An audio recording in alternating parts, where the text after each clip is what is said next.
Alright, so this is Micah Arnholt. Today is September 15th, 2018. We are interviewing Latoria Jackson. This interview is taking place at Building 301C in the Warren Williams neighborhood in Columbus, Georgia. This interview is sponsored by the Columbus Museum as part of the Making Conversation Warren Williams Oral History Project. Please state and spell your full name to include family name and your date of birth. My name is Latoria, Latoria Jackson, Jackson. My birthday is November 22nd, 1984. All right. So, Latoria, do you mind telling us about your childhood and where you grew up? I grew up in Hurtsboro, Alabama. I am kind of in love with Hurtsboro, but I refuse to live there due to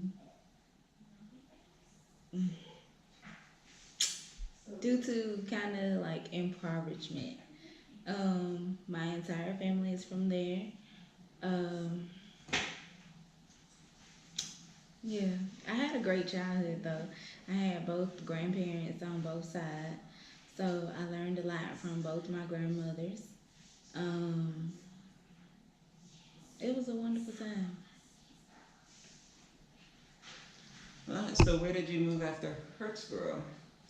Well, after Hurtsboro, I moved to Phoenix City, Columbus, Albany, Florida. I live in Jacksonville and Miami, Florida. But my last location was in the Virgin Islands. Okay. So, how long have you come back and lived in Columbus since then? I have been in Columbus for almost 3 months. Almost 3 months? Yes. All right, so, what kind of activities well, let's start here. So where do you work in Columbus, or what do you do for a living? I am currently a certified nursing assistant. I work at Magnolia Manor. Okay. So how do you spend your leisure time? My leisure time, I read a lot. I spend a lot of time with my son and my mother. So what sort of recreational activities do you do with them?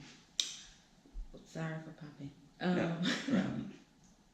Recreational activities. Right now, we haven't been doing much, but my son likes to go to the playground a lot, and we read a lot. So we take a lot of trips to the library. We like to visit the smaller library, Mildred Terry. So, and they play chess. So probably Tuesday, he'll be going to learn chess. All right. So, what sort of memories or involvement do you have with local businesses? Well, currently I'm just getting started, getting back on my feet from the hurricanes. So I kind of feel a way about this month. I just celebrated a year of anniversary, I guess you could say, of Hurricanes Irma and Maria. So it's kind of like a downtime, but I try to stay uplifted regardless. So right now, I really haven't been very recreational. Okay, just sort of getting back on your feet, getting settled in, getting to know the community, know all that sort of things? Yeah. Okay. So, now this is a more personal question, and you can feel free to answer this one, or if you don't want to, you don't have to. But have you experienced any segregation and racism in your life? And do you have any examples of that you would like to share? Or? Segregation and racism, yes. I'm a black woman. So growing up in Hurtsboro, it was not very easy as far as being black, and it's still the same. I have a lot of pride in my culture and in my history, so therefore I do read a lot of black books to learn more about what my people went through and everything like that. Weekly or bi-weekly, I teach my son about different African Americans who have done positive things within our world, not only just, locally. But segregation and racism, I think it's still alive. It's just pretty much concealed. And I mean, that question can go a long way. I don't want to really spend a whole lot of time on that. because it's very real, very prevalent. And I just think people should take more pride in their self. Black people, especially, should take more pride in their self and in their culture. Don't be afraid to wear your natural hair. Don't be afraid to um, represent RBG, which is red, black, and green, meaning that people shedded blood and the land is ours. Appreciate that. And I think if we embraced our culture a little bit more in a positive way, I feel like people wouldn't be so afraid. And I don't even understand why people are afraid. Because if you go back into civilization, the Moors are the ones that taught people how to bathe and all things like that. So, like I said, that's something I could talk about a long time. All right. So, moving on from that topic a little bit more to something you mentioned about your family background. How long has your family lived in this region in Hurtsboro? All our lives. My mother and my grandmother came from Chicago. My mother, my grandmother, and my uncle. My granddad used to work for Columbus Carpet Mill.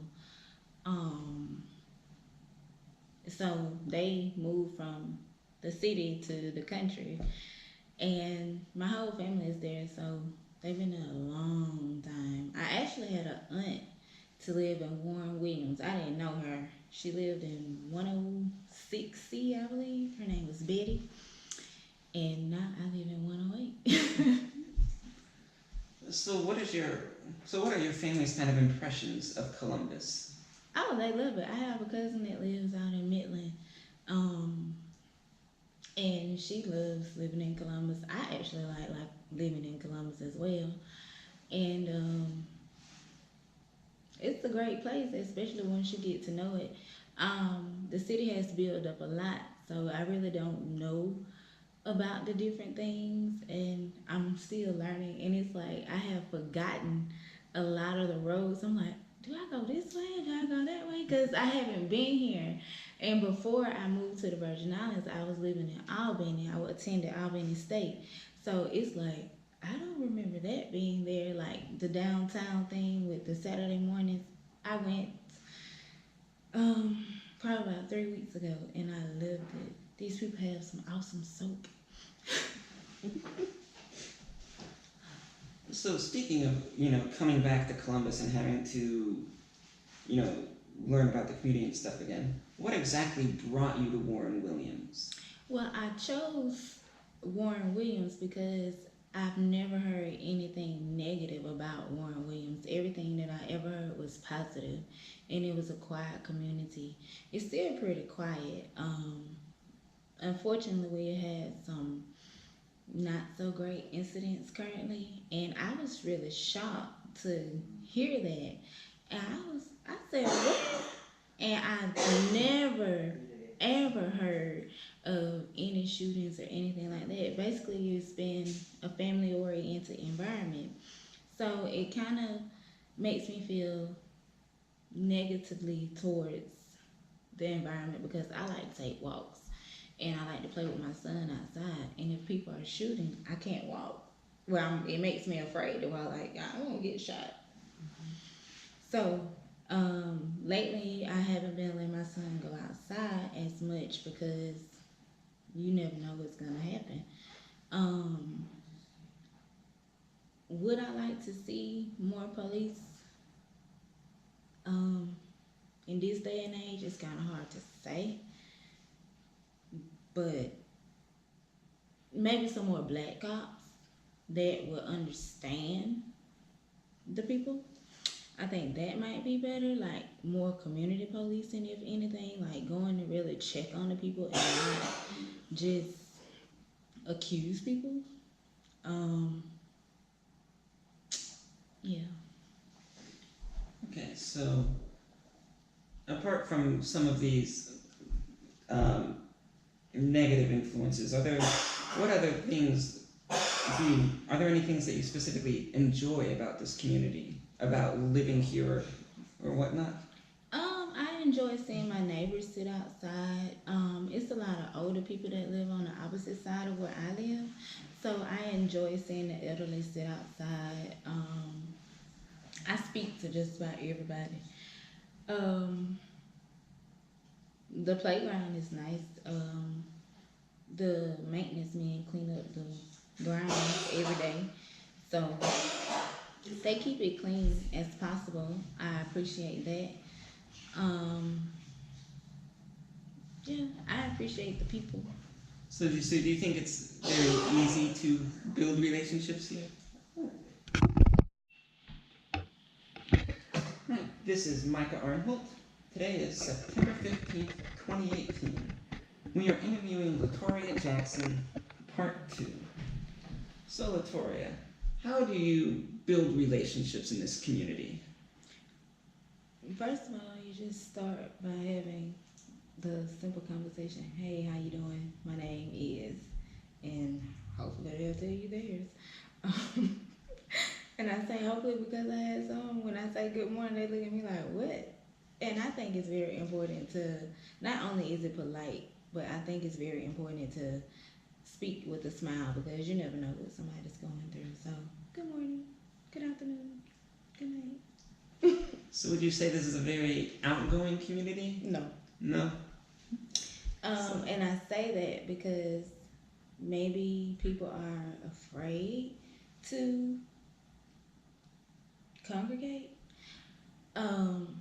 Some I know my neighbors. I don't know all of them, but I just say, "Hey, neighbor," and I guess it's kind of like everybody's going through their own thing. So it's like I want to mind my business and that's it. But the people that I talk to, they seem to be pretty friendly. So, with some of the challenges this community faces, as well as some of the things you like about it, how would you describe your neighborhood to others, to people who don't live there? Oh, I would say that it's nice and quiet, other than the current events that has transpired. But other than that, it's nice. So, so when you think of Warren Williams community, what word or words come to mind? Home, um, peace and quiet. So it's very inviting. Isn't yes. So now I know you haven't lived here a terribly long time, but are there any like proud moments in the community or in the area since you've been here that you would like to share? Within the area, as I mentioned before, the Saturday mornings on Broad, it's very cultivating. And when I say that, it has different people coming together to sell different products, and you get a chance to learn about the people as you talk to them. They don't want you to just buy their products. They actually take the time out to explain to you what it is, as well as the cost of it. So I think that's important, and I would like to see more of that. They have a lot of different festivals. Like this week is the book festival, which I'm sad to say I didn't attend. But they have the book festival for kids, and the radio stations do a lot. So I really appreciate that because I listen to the radio a lot as well. Okay. So, how would you describe your relationship with the Chattahoochee River and that community along the river there on Broadway? Right now, I don't have a relationship, Right. but I think the whitewater rafting, that was something different. I really didn't expect to see that in Columbus, but they just let you know how much the city is growing because that's a different activity, but I think it's great. I don't think I'll be whitewater rafting, but I think it's great. So how does your neighborhood and your community interact with like the Overlook community and a lot of the other neighborhoods in the area? As you stated, I haven't been here a long time, so I really don't know how to answer that question. No problem. So, going back to something we talked about earlier, many people consider Macon and Winton Road a sort of social or economic dividing line in Columbus. Do you think that is true or accurate at all? Um, yes, because it's like crossing the railroad. And when I say crossing the railroad, it goes back to our culture as black people. You had white people on one side, you had black people on the next side, and once you crossed the railroad, you was in the black community. And the black community has always been or seemed to be or been stated as negative. And that's one thing I don't get from Warren Williams. All the stories that I have heard about it, it was all community involvement and the people actually got along and it was more so of a family environment. But with the negativity of the society, it's dividing lines, so to speak, amongst each other. And the Winton and Macon Road effect. Um, yeah, crossing railroad. So, compared to what you were talking about in Hurtsboro, what is it like to be a black woman in Columbus? Well, to be a black woman in anywhere, you always get, oh, she has an attitude, or she's not educated. You don't know what I am until you ask me. Um, like I said, when the camera was off, I hate the fact that but I'm trying to get my thoughts together, so please excuse the smacking. Um, to be a black woman, I think is very prideful, especially when you know who you are or when you're having defining moments in your life. It's kind of like being a caterpillar, you know, how you have to go through the cocoon and then you come out this beautiful butterfly. And what people fail to realize about a cocoon is that if you break it or open it too soon, the caterpillar will die. So if we don't embrace who we are, we're gonna die. And literally. And I just feel like to be a black woman in any society, it's important to be prideful, be mindful, be strong, be resilient over all things, not just one thing, but continue have that bounce back effect in your whole life. Smile. Don't look like what you're going through. You always gonna see me in lipstick and pearls. So, does Warren Williams embrace this truth, and how do they do so? I think maybe the older generation embrace that truth, but not so much of the younger generation because older women seem to have a different sense of pride than a younger woman does, than younger generations, I would say, older people altogether. Um, I don't want to say that the younger ones don't care. I would more so say the younger ones don't know. So, yeah. And that's keeping it lightly. Mm-hmm. So, would you say there is a big generational gap in Warren Williams Oh, and a lot Jesus. of us? Yes, it is a huge generational gap. One side is kind of like suburb, and the next side is kind of hoodish. Um, it's not wild and crazy, but it's louder on one side than it is the next side. But it's still home, so adaptability is important. So, do you view this transition as something that can be positive with this younger generation coming in with their different values? Yes, but it would take education and it would take a willfulness to learn and listen. So, yeah. Do you think there are events or work going on within the communities to bridge this divide and bring these generations together into a better understanding? Yes, I really appreciated the meet and greet that the Columbus Museum had. This is actually how I got into the interview. I appreciated it because it feels like people actually want to know what we're feeling, what we're going through, and want to know how it can be a positive impact. So I think it's great. I wish that the housing authority would present more things to get to know the people, um, rather than these are tenants. They're human.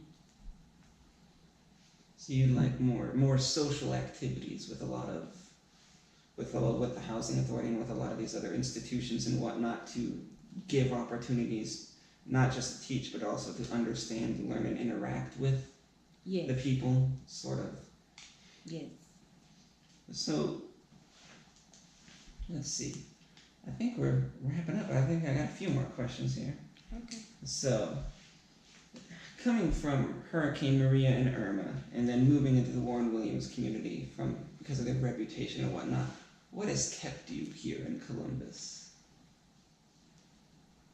Well, this is my starting over moment. So I guess I'm trying to, well, I'm building from the bottom, of course, but as an older person would say, I'm trying to put some moss on the rock. So I'm trying to get some stability and be a impactful, persistent, consistent force for my son. So, if you could live anywhere in Columbus, possibly. Alright. This is Micah Arnholt. Today is September 15th, 2018. We are interviewing Latoria Jackson, Part 3. So, Latoria, what are your future hopes for the Warren Williams community? My future hopes for the Warren Williams community, since it's supposed to be for women and children and the elderly, I would really like to see it gated, not so much as to keep us in or to keep people out, but I think that if it became a gated community, that we wouldn't have shootings, because from my understanding, it's not the residents that are being violent towards one another. It's people that's visiting. I don't know all the information or anything like that, but I would really like for it to be safer. So regardless if I'm here or not, the women, the children, and especially the elderly could feel safe in their own homes. Okay, now do you have any hopes for the broader Chattahoochee Valley as a whole? Or No, police don't start killing people. And are there any hopes or aspirations or things that you want to do? Of course, there are. There's a million and one things that I would like to do. One is I have hopes of becoming a paramedic in the future. So I like helping people. Um, so yeah. All right. Well, I believe that wraps up our questions for today. Thank you very much, Latoria. And You're welcome. are there any exit statements or